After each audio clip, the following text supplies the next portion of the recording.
कक्षा 10वीं विषय गणित अध्याय 13 ज्यामितीय रचनाएं। ज्यामितीय रचनाएं में आप चलते हैं आगे। दिए गए त्रिभुज ABC के समरूप एक त्रिभुज की रचना करें जिसकी भुजाएं त्रिभुज ABC की संगत भुजाओं के 5/3 हों। हमको दिया गया एक त्रिभुज A, B और C। ABC एक त्रिभुज दिया गया है। इस त्रिभुज ABC में बिंदु B से एक न्यूनकोण बनाया गया B और X। इस न्यूनकोण पर 5 बराबर चाप B1, B2, B3 और B4 और B5 काटा गया। अब उसके बाद B5 काटने के बाद यहाँ हमको दिया गया अनुपात 5/3 है। तो तीसरे भाग को B3 को C से मिला दिया गया। B3 को C से मिलाया गया। B3 को C से मिलाने के बाद B5 P के समांतर हो गया B3 और C। B3 C से पुनः P और Q के समांतर B3 C को मिलाया गया। उसके बाद BX भुजा को BX को आगे की ओर बढ़ा दिया गया। इसी तरह से BP को भी आगे की ओर बढ़ाया गया, P बिंदु से X की ओर, और इसी तरह से Z को भी आगे की ओर बढ़ाया गया। अब B3 को B को पहले मिला दिया गया है। अब B3C के समांतर B5 से एक सीधा समांतर रेखा खींचा गया B5 पे P, जो B और C को बिंदु P पर मिलता है। इसी तरह से Q और P के समांतर A और C के समांतर एक रेखा खींचा गया P और Q, जो AB भुजा को आगे की ओर Z तक बढ़ाने पर मिलता है। तो ये त्रिभुज जो है पहले A, B और C जो है इसके समरूप त्रिभुज की रचना हो गई। समरूप त्रिभुज की रचना जो इसके पांचवें भाग को दर्शाता है B, P और Q। B, P और Q। जैसे हमें पता है कि त्रिभुज ABC दिया गया है, समरूप त्रिभुज की रचना करनी है जिसकी भुजाएं त्रिभुज ABC की संगत भुजाओं के 5/3 है। बिंदु B से A के दूसरी ओर एक न्यूनकोण बनाते हुए किरण BY खींचा। BC और BA को आगे बढ़ाते हुए क्रमशः किरण BX और BZ खींचे। अब BY पर 5 बराबर भाग लें। उन्हें BB1, B1 B2, B2 B3, B3 B4, B4 B5 नाम दिया गया। B3 से C को मिलाया गया। B5 से B3C के समांतर एक रेखा खींचे जो BX को P पर प्रतिच्छेद करें। अब P से AC के समांतर एक रेखा खींचे जो BZ को Q पर प्रतिच्छेद करता है। Q, B और P अभिष्ट त्रिभुज है। अब आता है समरूप चतुर्भुज की रचना करना। हमें एक चतुर्भुज दिया गया है ABCD। एक ऐसे ही समरूप चतुर्भुज की रचना करनी है जिसकी प्रत्येक भुजा की माप चतुर्भुज ABCD के संगत भुजाओं के माप का 2/5 हो।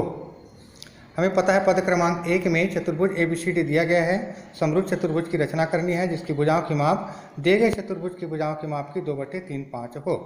क्योंकि यहाँ भी समरूप त्रिभुज के समान ही रचना होती है। एक बात ध्यान देने योग्य है कि पहले हम विकर्ण की रचना करते हैं। आपको दिया गया है चित्र के आधार पर देखिए। चित्रानुसार बिंदु B से ये चतुर्भुज आपको दिया गया है A, B, C और D। एक चतुर्भुज दिया गया है। इस चतुर्भुज में बिंदु B से A के दूसरी ओर एक न्यूनकोण बनाते हुए किरण खींचा गया B और X, और BX पर अनुपात दिया 3:5 समान चाप B1, B2, B3, B4 और B5 काटा गया। उसके बाद B5 को D से मिला दिया गया। उसके बाद B5 D के मिलाने के बाद इस पर अनुपात 2:5 है। तो B2 से B5 D के बिल्कुल समांतर एक रेखा खींचा गया जो विकर्ण B और D को R पर मिलता है। तो B2 R जो है इसके समांतर हो गया B5 और D के। इसी तरह से A और D के समांतर P और R खींचा गया जो AB को P पर मिलता है। तो ये BP, B2 और R जो है अभिष्ट समांतर चतुर्भुज है। बिंदु B से A के दूसरी ओर एक न्यूनकोण बनाते हुए किरण BX की रचना करें। अब BX पर 5 बराबर भाग लें। इन्हें B1, B1 B2, B2 B3, B3 B4, B4 B5 नाम दिया गया। अब B5 से D को मिलाया गया और B2 से B5D के समांतर एक रेखा खींचे जो BD को R पर प्रतिच्छेद करती है।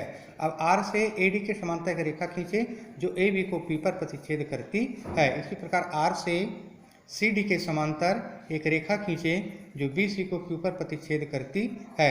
तो BP, PB, Q और R अभिष्ट समांतर चतुर्भुज है। अभिष्ट समांतर चतुर्भुज के बाद लंब खींचना। जैसे आपको एक रेखा दिया गया है रेखा के बिंदु सी पर लंब खींचना है। एक रेखा है के, इसके बिंदु सी पर आपको लंब खींचना है।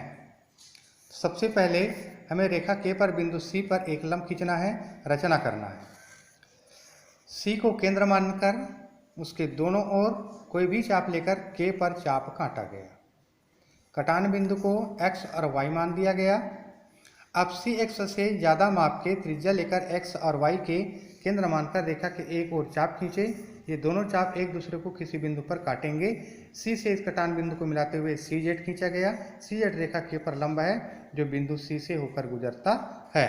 इस तरह का है, एक रेखा आपको के दिया गया था जिस पर बिंदु सी पर आपको एक सीधा लंब रेखा खींचना है। बिंदु सी के बाहर है, बिंदु सी जो है के बाहर है पर लंब की रचना करना जो सी से होकर गुजरता है। पहले सी को केंद्र माने और उससे बराबर दूरी पर x और y प्राप्त करते हैं। सी से इस रेखाखंड के पर एक x और दूसरा y, ये चाप काटेंगे। अब x y चाप काटने के बाद सी के विपरीत दिशा पर आपको x और y से पुनः चाप काटना है जो एक दूसरे को z बिंदु पर मिलता है। तो जिसके कटान बिंदु को z और c को मिला दिया गया, तो इस बिंदु c पर ये जो है लंब रेखा की रचना कर। उसके बाद लंब समद्विभाजक। लंब समद्विभाजक वह रेखा है जो किसी दिए गए रेखाखंड पर समकोण बनाते हुए दो बराबर भागों में बांटती है। दिया हुआ रेखाखंड AB है। AB की जितनी लंबाई है उससे आधे से अधिक बिंदु A से एक और चाप, बिंदु A से दूसरी ओर चाप। इसी तरह बिंदु B से भी उस चाप को पुनः काट दिया गया, तो उस कटे भाग को सीधा मिला दिया गया। तो AB रेखाखंड जो है बिल्कुल 90 अंश के कोण पर ये दो समान भागों में विभक्त कर देता है। इस तरह लंब समद्विभाजक होता है।